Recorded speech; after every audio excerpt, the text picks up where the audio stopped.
Hello students, आप सभी का राजनीति शास्त्र विषय में स्वागत है। प्यारे बच्चों, आज मैं आपके सामने नया टॉपिक नियोजित विकास की राजनीति जो है वो लेकर आया हूँ। आज इस चैप्टर में हम जो है वो नियोजित विकास के बारे में पढ़ेंगे कि नियोजित विकास क्या होता है और भारत का जो आर्थिक विकास था उसके लिए जो मॉडल बनाया था उसके क्या क्या लक्ष्य रहे। तो सबसे पहले मैं बात करूंगा आज नियोजित विकास की। नियोजित विकास क्या होता है, जिसको हम प्लान डेवलपमेंट बोलते हैं। नियोजित विकास से हम क्या समझते हैं, उसके लिए आपने 3 बातों को अपने माइंड में याद रखना है। निश्चित समय, निर्धारित लक्ष्य और निर्धारित संसाधन। ये 3 बातें आप जब याद रखेंगे तो जब ये 3 बातें सामने होंगी तो उस डेवलपमेंट को जो है वो क्या बोला जाता है, प्लान डेवलपमेंट या नियोजित विकास। जैसे कि आप कैसे लिखोगे इसमें कि जब हम निश्चित समय में निर्धारित संसाधनों के द्वारा निर्धारित लक्ष्यों को प्राप्त करने का प्रयास करते हैं तो उसको नियोजित विकास कहा जाता है। अब एक एग्जांपल आपको दे रहा हूं। जैसे मान लो आपका लक्ष्य है +2 कक्षा अच्छे नंबरों में, अच्छे अंकों में पास करनी है। वो तो आपका लक्ष्य हो गया।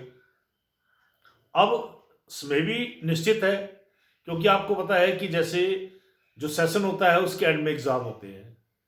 मतलब हमारे पास 12 महीने का समय जो है वो होता है। समय हो गया। संसाधन आपके पास क्या है, किताबें हैं, टीचर्स हैं, या कोई और सोर्सेज भी हो सकते हैं। जब हम निश्चित समय में निर्धारित संसाधनों का प्रयोग करते हुए निश्चित लक्ष्य को प्राप्त करने का प्रयास करते हैं तो उस विकास को नियोजित विकास कहा जाता है। तो फिलहाल ये 3 बातें आप याद रखेंगे इसमें, निश्चित समय, निर्धारित संसाधन और निर्धारित लक्ष्य। अब इसके बारे में पंडित नेहरू जी ने क्या अपने विचार रखे थे कि नियोजित विकास क्या होता है। तो पंडित नेहरू ने यह कहा था कि नियोजित विकास का अर्थ चरणबद्ध विकास से है। चरणबद्ध मीन्स कि स्टेप बाय स्टेप डेवलपमेंट।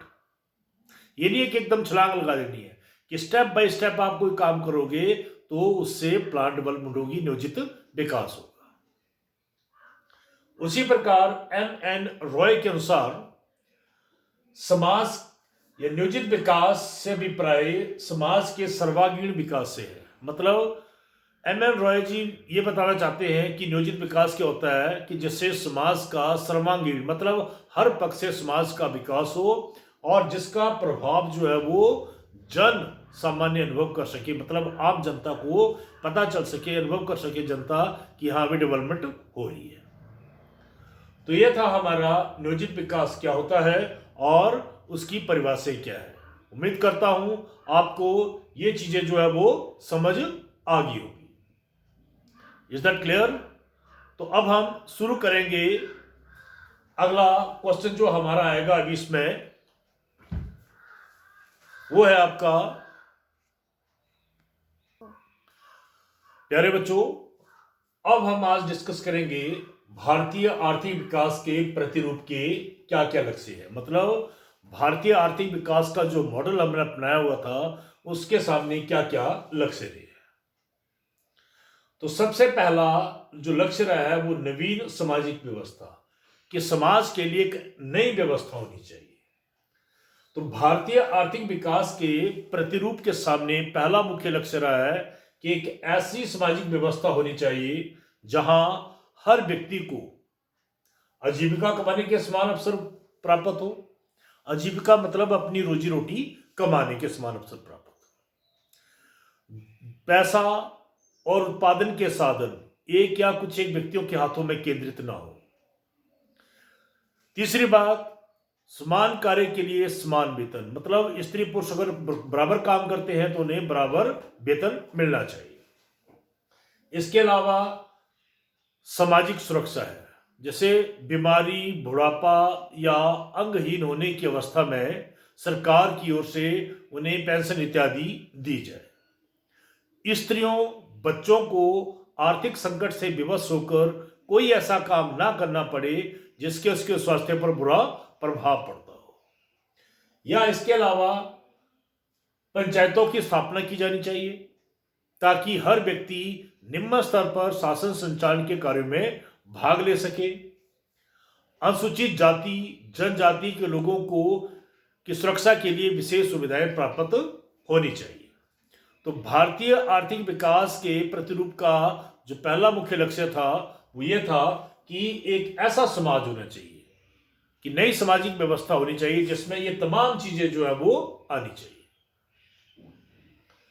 अब दूसरे पॉइंट की बात करूंगा, विकास की उच्च दर। अब भारतीय आर्थिक विकास के मॉडल के सामने जो दूसरा लक्ष्य था वो विकास की उच्च दर थी, क्योंकि आजादी के समय भारत में प्रति व्यक्ति आय काफी कम थी, तो ऑटोमेटिकली राष्ट्रीय आय भी काफी निराशाजनक थी। और आर्थिक विकास तभी हो सकता था जब उसके लिए विशेष प्रयत्न जो है वो किए जाए, क्योंकि भारत में जो उद्योग धंधे थे, जो कृषि थी, जो सामाजिक क्षेत्र था वो काफी पिछड़ा हुआ था। तो इसलिए आवश्यकता थी कि नियोजित ढंग से विकास किया जाए और विकास की दर को जो है वो प्राप्त किया जा सके, विकास की उच्च दर जो है वो प्राप्त की जा सके। तीसरी बात है आर्थिक न्याय। अब भारतीय आर्थिक विकास के सामने एक मुख्य लक्ष्य रहा है आर्थिक न्याय। अब देखिए, जब भारत आजाद हुआ था तो आजादी के समय भारत में अनेक आर्थिक विषमताएं थी। जो राष्ट्रीय धन था उसका 1/3 केवल पूंजीपतियों के पास और सीमांतों के पास ही था, और जो बाकी लोग थे जो दिन भर मेहनत मजदूरी करते थे उन्हें मेहनत के बदले में उतना जो है वो नहीं मिल पाता था। अब ऐसे में तमाम धन पर जो है वो पूंजीपतियों और सीमांतों का नियंत्रण था। अब भारतीय आर्थिक विकास के सामने जो है वो आर्थिक न्याय को प्राप्त करना आवश्यक था। तो आर्थिक न्याय क्या होता है? जो तमाम चीजें हमने ऊपर पढ़ी हैं। आर्थिक न्याय का मतलब होता है कि हर व्यक्ति को अपनी रोजी रोटी कमाने का अधिकार प्राप्त हो, अवसर मिले, समान कार्य के लिए समान वेतन मिले, कोई किसी का शोषण ना हो, और इसके अलावा समान कार्य के लिए समान वेतन की बात आ गई। धन का विकेंद्रीकरण हो कि पैसा कुछ एक व्यक्तियों के हाथों में केंद्रित ना हो। स्त्रियों बच्चों को आर्थिक संकट से विवश होकर कोई ऐसा काम ना करना पड़े जिससे उनके स्वास्थ्य पर बुरा प्रभाव पड़ता हो। तो ये सब चीजें आपकी किस में आती है? आर्थिक न्याय में। तो नियोजित विकास की राजनीति में भारतीय आर्थिक विकास के मॉडल के सामने एक लक्ष्य रहा है कि आर्थिक न्याय प्रदान करना लोगों को। अब चौथी बात, राष्ट्रीय आय में वृद्धि। अब भारतीय आर्थिक विकास के मॉडल या प्रतिरूप का एक लक्ष्य था राष्ट्रीय आय में वृद्धि करनी है, क्योंकि आजादी के समय ना तो भारत के पास राष्ट्रीय पूंजी थी और ना ही विदेशी मुद्रा का भंडार था। अब ऐसे में ऐसी योजनाएं बनाई जाना जरूरी थी कि जिससे लोगों को ज्यादा से ज्यादा रोजगार मिल सके, क्योंकि जब लोगों को रोजगार मिलेगा, लोगों की आय बढ़ेगी, तो ऑटोमेटिकली राष्ट्र की आय में भी वृद्धि होगी। तो भारत आर्थिक विकास के सामने एक लक्ष्य ये भी रहा है कि राष्ट्र की आय में या राष्ट्रीय आय में वृद्धि करना भी है। और ये कब हो सकता है? जब योजनाएं बनाई जाए, ऐसी योजनाएं बनाए जिससे लोगों को रोजगार मिले, उद्योग धंधे स्थापित हो, लोगों की आय बढ़े और राष्ट्र की आय में वृद्धि हो सके। अब हमारा अगला पॉइंट